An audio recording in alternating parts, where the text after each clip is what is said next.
Bismillahirrahmanirrahim. Assalamualaikum warahmatullahi wabarakatuh. Alhamdulillahirrabbilalamin. Wassalatu wassalamu ala asyrafil anbiya wal mursalin Sayyidina Muhammad wa ala alihi wa sahbihi ajma'in. Allahumma shalli ummata Muhammadin sallallahu alaihi wasallam wa farrij an ummati Muhammadin sallallahu alaihi wasallam warham ummata Muhammadin sallallahu alaihi wasallam wa anshur wa ahfar wa ayyid nahdatal watani fil alamin bihaqqi Muhammadin sallallahu alaihi wasallam. Amma ba'd. Teman-teman yang kami cintai, jadi salah satu teman kita dari teman Facebook bertanya tentang apa sih hukum daripada kita memegang hewan yang ada sekitar kita. Dia bertanya, apakah semua hewan yang ada di dunia ini itu suci, atau sebaliknya semua hewan yang ada di dunia ini tidak suci atau najis? Jadi insyaallah kami akan menjawab pertanyaan ini dengan dalil, ya, dengan dalil. Sebelum kita menjawab ini, teman-teman, perlu kita ketahui, dalam kita membicarakan masalah harus wajib kita memiliki dalil. Dari mana? Al-Quran, hadis, dari ijma, qiyas, dan itu semua yang sudah kami sebutkan itu sudah tertera sebenarnya di dalam kitab-kitab agama. Jadi tinggal kita baca saja. Oke, kita lanjut. Pertanyaan yang tadi, bahwasanya apa sih hukum daripada hewan? Apakah semuanya najis ataukah semuanya suci? Jadi pertanyaan ini bisa kita jawab di dalam kitab, salah satunya kitab Imam Syafi'i dan mazhab Syafi'i, yaitu adalah Taqrirus Sadidah yang dikarang oleh Imam Ghazali rahimahullah. Jadi hukum daripada hewan tersebut diklasifikasikan menjadi dua keadaan. Yang pertama, keadaan ketika dia masih hidup, dan keadaan ketika dia sudah hilang nyawanya atau mati. Nah, sekarang bagaimana hukumnya jika dia hidup? Jami'ul hayawanati hala hayatiha tahirun illa kalba wal khinzira wa ahadihima. Jadi maksudnya seluruh hewan yang ada di dunia ini hukumnya adalah suci ketika dia masih hidup. Bagaimana? Kecuali yaitu babi dan anjing. Keduanya ini adalah hukumnya najis meskipun dia masih hidup. Jadi sekali lagi, seluruh hewan yang ada di dunia ini hukumnya suci kecuali dua hewan, yaitu adalah anjing dan babi. Itu sudah dimati. Yang kedua, hukmu jami'il hayawanati ba'da mautiha bi ghairi zakatin syar'iyyatin. Adapun hukum seluruh hewan yang mati dengan tanpa disembelih dengan sembelihan syariah. Bagaimana hukumnya? Ini dirincikan lagi oleh ulama kita.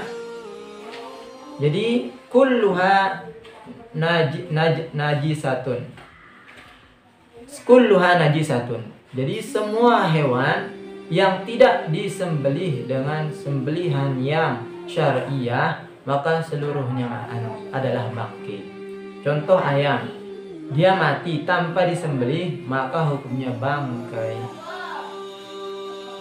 Bi ghairi zakati syar'iyatin. Jadi sekali lagi, hewan yang tidak disembelih maka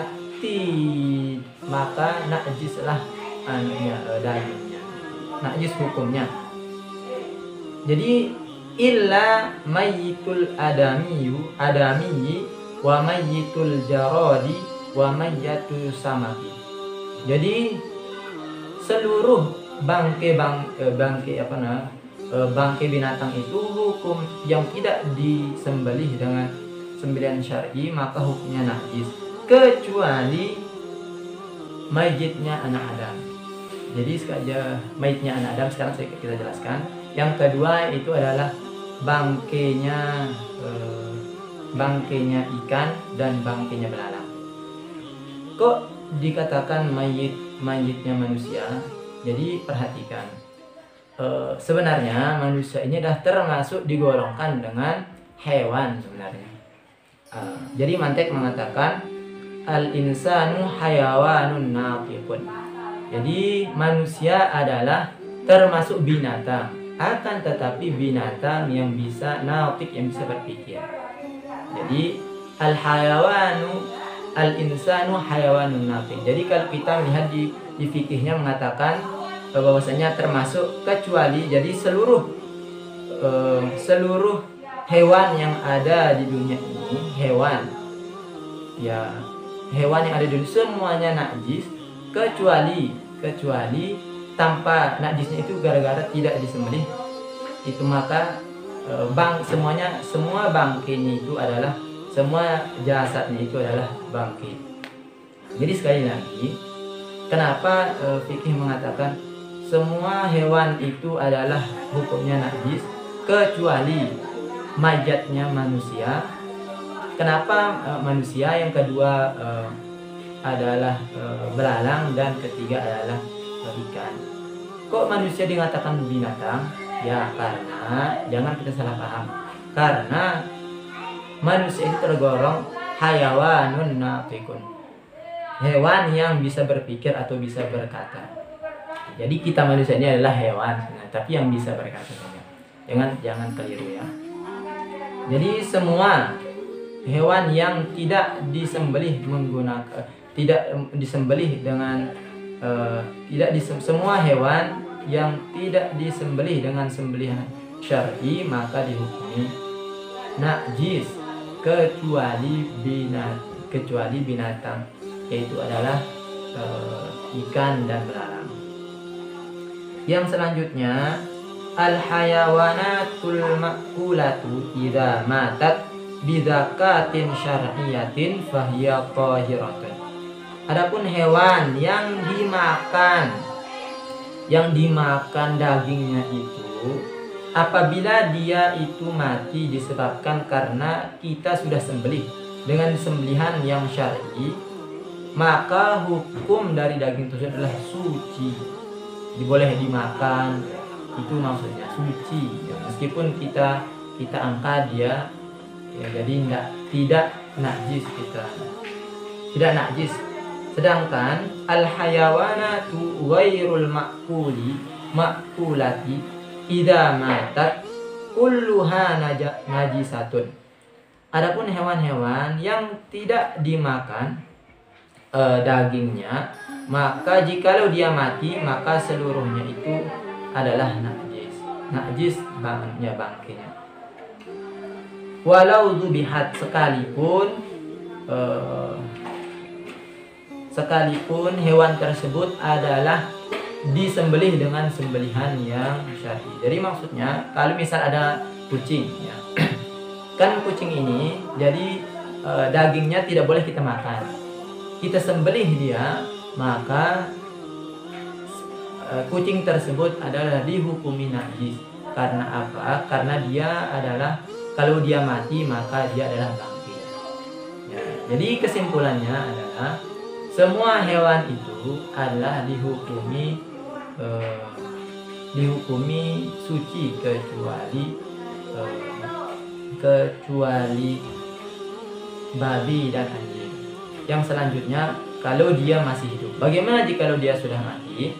Maka diklasifikasikan, diperincikan, yaitu adalah jika hewan yang disembelih tanpa sembelihan syariah maka tetap dihukumi bangkai. Contoh ayam mati misalnya, kita tidak sembelih dia, maka dihukumi dia adalah bangkai. Yang kedua adalah hewan yang dimakan yang dimakan dagingnya seperti ayam, seperti bebek, ya, kambing gitu dan lain-lain, maka jikalau kapan dia tidak najis kalau sudah disembelih dengan sembelihan yang syar'i. Yang ketiga adalah semua hewan yang mati yang tidak dimakan dagingnya maka dihukumi bangkai, sekalipun matinya itu adalah disembelih dengan sembelihan yang syar'i. Contohnya kucing, ya, kita gorok kucing tersebut.